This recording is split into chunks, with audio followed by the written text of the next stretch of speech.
Hello दोस्तों, welcome to my channel finance master. मैं आपका दोस्त रवि सोनकर। आज मैं आपको बताऊंगा कि एनपीए क्या होता है। एनपीए अगर आपका हो जाए तो हमें क्या करना चाहिए।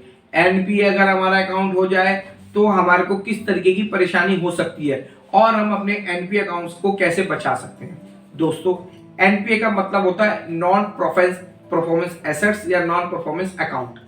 दोस्तों, सपोज यदि हमने किसी बैंक से लोन या क्रेडिट कार्ड ले रखा है या हमारे पास कोई भी सिक्योर्ड या अनसिक्योर्ड लोन चल रहे हैं और हम उसको टाइम टू टाइम उसकी पेमेंट नहीं दे पाते या बैंक के टर्म्स के अकॉर्डिंग हम उनकी पेमेंट नहीं दे रहे, तो बैंक हमारा अकाउंट एनपीए कर देता है।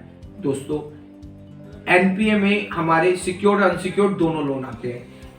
अनसिक्योर्ड लोन में तो चलो हम झेल सकते हैं, सिक्योर्ड लोन में हमें बहुत सी प्रॉब्लम भी क्रिएट करनी पड़ती है। दोस्तों, सिक्योर्ड अगर आपका एनपीए हो जाता है तो बैंक इसमें आपके एसेट्स भी रिकवर कर सकते हैं। जैसे अगर आपका कोई प्रॉपर्टी लोन है, आप एनपीए में नहीं देते तो सरफेसी के अकॉर्डिंग वो आपकी प्रॉपर्टी रिकवर कर सकते हैं।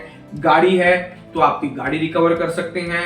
आपका गोल्ड है, आपका गोल्ड रिकवर कर सकते हैं। इसी कंडीशन में अगर आपके हमारे अकाउंट में अगर पीएल या अनसिक्योर्ड लोन आते हैं तो उसके अंदर हमारे को रिकवरी नहीं हो सकती, मगर उसके अंदर ऑटोमेटिकली बैंक की लीगल प्रोसेसिंग शुरू हो जाती है। एनपीए के बाद होते ही आपका अकाउंट राइट ऑफ में चला जाता है, क्योंकि बैंक को भेजना पड़ता है ऑटोमेटिकली, क्योंकि जब आपका अकाउंट एनपीए हो जाता है तो बैंक में नॉन परफॉर्मेंस डाल के बैंक उसे आगे राइट ऑफ करके रिकवरी में दे देता है आपका अकाउंट। जब आपका अकाउंट राइट ऑफ हो गया तो बैंक ऑटोमेटिकली आपकी बैंक से आपकी रिकवरी, कलेक्शंस या बैड कॉल्स या बैंक के रिकवरी एजेंट्स हमें कॉल करना या परेशान करना आपको शुरू कर देते हैं। दोस्तों, अगर आपका अकाउंट राइट ऑफ में या एनपीए में जाता है तो उसके 2 या 3 कारण होते हैं। या तो आप ईएमआई टाइम पे नहीं दे रहे, या आपके अकाउंट्स में पेमेंट जारी है मगर वो पेमेंटें बाउंस हो के ईएमआई जारी है, या आप पेमेंट दे रहे हो मगर वो पेमेंट आप पूरी की पूरी नहीं दे रहे हो। दोस्तों, इसको हम एनपीए से किस तरीके से बचा सकते हैं अकाउंट कैसे। अगर आपकी ईसीएस बाउंस हो रही है हर महीने और आप उसको पे भी कर रहे हो तो आप प्लीज नियरेस्ट बैंक की ब्रांच में जाएं या अपने जो भी आपका प्राइवेट इंस्टीट्यूट है, जिससे भी फाइनेंस इंस्टीट्यूट है जिससे लोन लिया है, आप उसके नियरेस्ट ब्रांच में जाएं। वहां पे नए जाके अपने डॉक्यूमेंटेशन, केवाईसी और अपने बैंक अकाउंट अपडेट कराएं और अपनी ईसीएस अपने नए अकाउंट से ईसीएस अपडेट कराएं कि रेगुलर आपकी ईसीएस नए अकाउंट से जाए।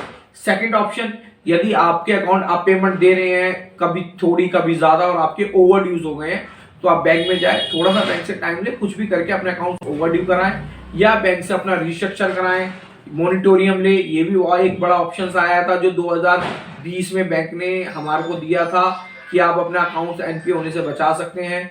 तीसरा ऑप्शन ये है कि अगर हमारा अकाउंट प्रॉपर तरीके से एनपीए हो चुका है और हम उसकी पेमेंट नहीं दे पाएंगे या ओवरड्यूज नहीं क्लियर कर पाएंगे, तो प्लीज अपना अकाउंट आप सेटल कराएं, क्लोज कराएं, जिससे हम एनपीए से बचा सकते हैं, मतलब एनपीए खत्म कर सकते हैं ऑटोमेटिकली। सर देखो, अगर आपका हमारा अकाउंट एनपीए होता है तो हमारे सिविल पे बहुत बड़ा इफेक्ट पड़ता है, हमारा सिविल डाउन होता है, जिससे हमारी क्रेडिट रेटिंग भी डाउन होती है। फ्यूचर में हम इसमें लोन नहीं ले सकते हैं, फ्यूचर में हमारे को दिक्कत होती है। तो दोस्तों, अगर हमारा अकाउंट एनपीए हो रहा है और अभी हमें लगता है कि हमें 6 महीने, 7 महीने, 8 महीने तक हमारे को पेमेंट का इशू रहेगा, तो प्रायोरिटी पे अपना अकाउंट सेटल कराएं, अपना अकाउंट बंद करें, जिससे आप अपने अकाउंट को राइट ऑफ से चेंज करके सेटलमेंट में आ जाएगा, जिससे बैंक वाले, रिकवरी वाले आपको कॉल करना बंद कर देंगे। जब फ्यूचर में कभी आपके पास पैसा हो, बैंक को पे करें, बैंक आपको सेटलमेंट हटा के क्लोजर दे देगा, जिससे आपका अकाउंट दोबारा कंटिन्यूसली चला जाएगा। मगर अकाउंट एनपीए करके से कंटिन्यू रखना गलत बात है। अगर आपका इसमें कर सकते। दूसरी बात दोस्तों, अगर हमारा अकाउंट एनपीए सब कुछ हो ही चुका है तो दोस्तों, मैंने जैसे आपने बताया हम सेटल करेंगे, सेटलमेंट भी अगर नहीं हो पाता है तो दोस्तों मैं आपको आज एक सलाह दूंगा कि इमीडिएटली किसी भी फाइनेंस कंसल्टेंट से मिले, किसी भी लीगल कंसल्टेंट से मिले, किसी भी या अपने नियरेस्ट ब्रांच में जाके मिले और किसी एक अच्छे व्यक्ति से सलाह लें जो आपको बताए कि आप अपने अकाउंट कैसे मैनेज करें। क्योंकि जहां बैंक ने अपना लीगल कर दिया तो ऑटोमेटिकली आप उसमें फंसेंगे।